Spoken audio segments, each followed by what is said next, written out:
ജിമ്മിൽ വന്നിട്ട് കഴിക്കാൻ എന്താ വായനേ ജിമ്മിൽ നിന്ന് വന്നിട്ട് കഴിക്കാൻ വെച്ചത് അമ്മ വെച്ചത് മുട്ട എന്ത് മുട്ട ഇതെവിടെ പോയി എടുത്തത്? അമ്മ തരുമല്ലോ.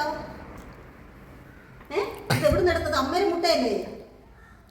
അമ്മേടെ മുട്ടയുടെ കുഴകിട്ട മുട്ട ഇല്ല മക്കളെ. ഇടാ അമ്മക്കിതാ, നീ ഇതെങ്ങനെ അമ്മ കഴിക്കും?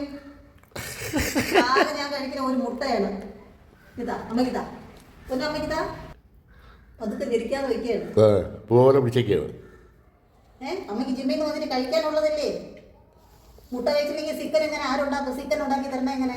റൂം ക്ലീൻ ചെയ്യണം, ഇവിടെയൊക്കെ ക്ലീൻ ചെയ്യണം, നിന്റെ ചൂച്ചു തുടയ്ക്കണം, നിന്നെ കുടിപ്പിക്കണം, നിനക്ക് ചിക്കൻ ചോറുണ്ടാക്കി തരണം. മുട്ട കഴിച്ചാലേ അമ്മയ്ക്ക് ആ ഹെൽത്ത് വരുള്ളൂ.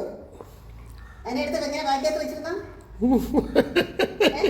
എനിക്ക് നോക്കും ഇത്രയും പാവപ്പെട്ട ഒരു മനുഷ്യൻ അതെ ലോകത്തില്ലാത്തവരിക്കുന്നത്